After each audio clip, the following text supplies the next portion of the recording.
Hello guys, आज की video में आपको हम बताएंगे। ये वीडियो जो आज हम बताने जा रहे हैं, जो टॉपिक आपको बताने जा रहे हैं, ये समझ लो एसी टेक्नीशियन के लिए बहुत ज़्यादा यूजफुल टॉपिक है। टॉपिक का नाम रहेगा कि हम जब एसी में हम जब गैस चार्ज करते हैं तो उन्हें क्या क्या आपको सावधानियाँ रखनी है, ठीक है ना। दूसरी बात, जो आपने देखा हुआ हर साल जो हमारे सीज़न में कुछ ना कुछ टेक्नीशियन जिनको नॉलेज को थोड़ी कम रहती है या जल्दबाजी में ऐसा करते हैं कि एसी जो है वो ब्लास्ट हो जाता है। तो आज का टॉपिक ये रहेगा कि आपको बताया जाएगा कि एसी जो है ब्लास्ट जो होता है उसके भी रीज़न क्या है, एसी ब्लास्ट में रीज़न क्या क्या होता है। सबसे पहले मैं आपको बताना चाहूँगा, शुरुआत करते हैं लीकेज चेक से। तो जब भी आपको लीकेज चेक करनी है, लीकेज चेक करते समय आपको ये ध्यान देना है कि जैसे मान लो हम लीकेज चेक कर रहे हैं तो हम जो प्रेशर जो डाल रहे हैं, प्रेशर आपको ज़्यादा नहीं डालना है। कुछ लोग कहते हैं लीकेज जल्दी मिल जाए, प्रेशर ना ओवर डाल देते हैं, तो आपको उतना ओवर कभी प्रेशर नहीं डालना। कम से कम 350-400 पीएस से तो प्रेशर डालना है। जो हम कंप्रेसर से या हम नाइट्रोजन का डालते हैं तब प्रेशर आपको डालना है। और जब आपको प्रेशर डालना तो पहले आपको गैस निकालने के बाद ही आपको प्रेशर डालना है। पहली बात तो ये होगी। दूसरी बात ये रहती है, जैसे मान लो प्रेशर डाल दिया, अब प्रेशर डालने में हम लीकेज फाइंड आउट करते हैं, जहाँ लीकेज हमें मिल जाती है। लीकेज मिलने के बाद जल्दबाजी नहीं मचानी, ये ना हो कि प्रेशर डाला का डला ही रह जाए और हम लीक पॉइंट पे ब्रीजिंग करना शुरू कर दें, ऐसा कभी नहीं करना।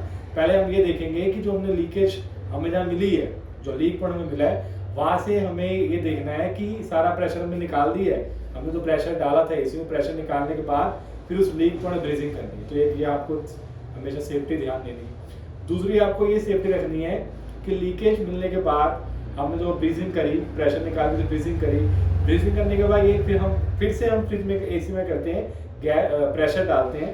अब हमने ये ध्यान देना है कि हम जो प्रेशर हमें जब डालना है वापस से, तो ये ध्यान दो कि जो प्रेशर जो डालना है ये चेक करके डालना है कि जो जिस पॉइंट की हमने ब्रीजिंग करी थी वो पॉइंट ठंडा हो गया है नहीं हुआ, वो पॉइंट हमारा ठंडा हो जाना चाहिए। आपको ये ध्यान देना, ठीक है। तो ये हो गया हमारे लीकेज पॉइंट के, लीकेज चेक करके क्या क्या सावधानी रखनी है वो हो गया। इसके अलावा लीकेज हो गया, अगला स्टेप हमारा आता है वैक्यूम। जब वैक्यूम आपको करना है तो वैक्यूम पंप से वैक्यूम करेंगे। कुछ लोग करते हैं कंप्रेसर से वैक्यूम करते हैं, या कुछ और डिवाइस से वैक्यूम करते हैं, कुछ लोग सेल्फ वैक्यूम करते हैं। ऐसे कभी ना करें, वैक्यूम करें, वैक्यूम पंप से वैक्यूम करें। और वैक्यूम जब तक कंप्लीट ना हो तब तक आपको वैक्यूम करना है। एक आपको ये ध्यान देना है। वैक्यूम करने के बाद वैक्यूम को होल्ड रखें, कुछ टाइम तक होल्ड रखें। वैक्यूम होल्ड करने के बाद फिर हमने गैस चार्ज करनी है। अब रहेगी बात गैस चार्ज। यहाँ पे आपको कुछ चीज़ें हमेशा नोट करके रखनी है कि आपको क्या क्या ध्यान देना है जब आपको गैस चार्ज करें। सबसे पहले जो आपको गैस एसी में लिखी हुई है वही आपको गैस डालनी है। फॉर एन एग्जांपल, जैसे मान लो एसी में लिखा है R290, तो R290 में R290 की जगह R22 भी डाल सकते हो, लेकिन इसके अलावा और कोई गैस नहीं बनी। जैसे एग्जांपल लो, आपके पास गैस एसी में लिखी है R32, 32 में 32 डालनी है, 400A नहीं डालनी, ठीक है ना। तो कुछ लोग करते हैं किसी और के चक्कर में, मान लो कोई टेक्नीशियन ने पूछा हाँ 32 गैस है, 32 में 410 नहीं डाल दूँ, कहता हाँ भी डाल दे, सही रिजल्ट आता है। ऐसे कभी नहीं करना।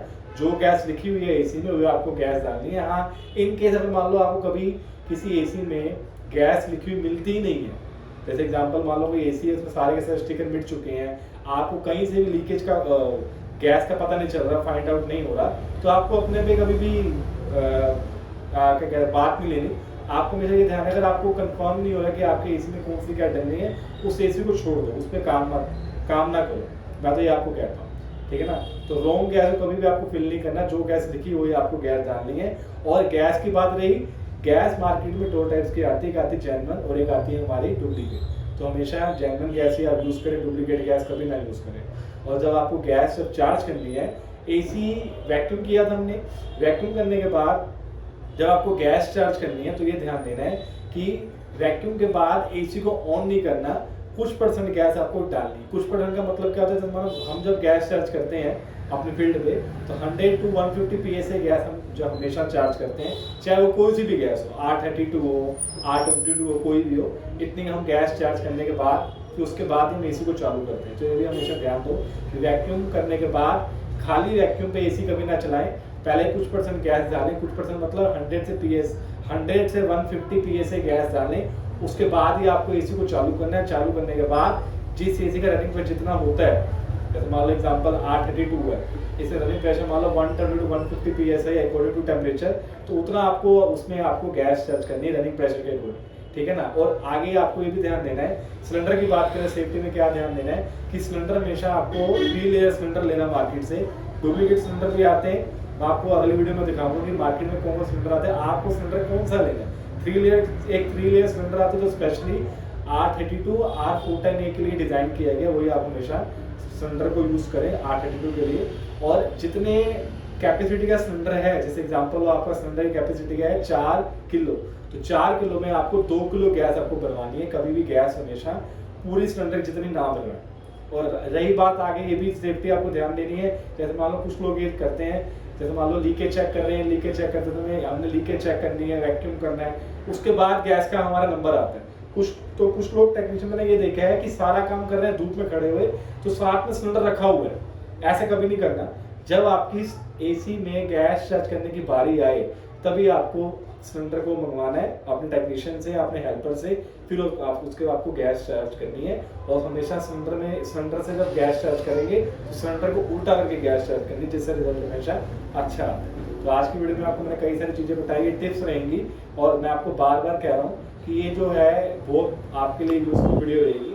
कि मैंने आपको बताया गया है कि जो एसी जो है वो ब्लास्ट क्यों होता है, तो मेनली रीजन ये रहता है कि मैंने आपको बताया। हाँ, एक रीजन ये भी रहता है, जब मान लो लीकेज चेक कर रहे हैं ना, लीकेज चेक करते समय जो हमने प्रेशर डाला है 350 या 400 प्रेशर डाला है, उस दौरान आपको एसी भूल के भी चालू नहीं करना। अगर आपने उस दौरान एसी को भूल के चालू कर दिया तो एसी ब्लास्ट ही होगा। और जब एसी ब्लास्ट होता है ना, तो बंदे के बचने के चांस नहीं रहते। तो अपनी लाइफ के साथ खेलना नहीं है, आराम से काम करो, पेशेंस के साथ काम करो, जल्दबाजी नहीं है। अगर आपको लग रहा है कि हाँ ये मेरे से कंप्लेन नहीं हो पा रही, जैसे मान लो कुछ लोग काम करते हैं हाइट पे काम करते हैं विदाउट यूजिंग सेफ्टी बेल्ट, ऐसा कभी नहीं करना। सेफ्टी बेल्ट यूज करके आपको हाइट पे काम करना है। अगर आपको हाइट हो गई तो उसको आप अवॉइड कर दो, वो कंप्लेन को छोड़ दो अगर ऐसा है तो। एक चीज़ों का आपको ध्यान देना है। और जेन्युइन गैस का यूज़ करें, ओरिजिनल गैस का यूज़ करें, डुप्लीकेट गैस नहीं डालनी। और यही सब चीज़ें आपको हमेशा ध्यान देनी है। होप करते वीडियो आपको अच्छी लगी। Thank you so much.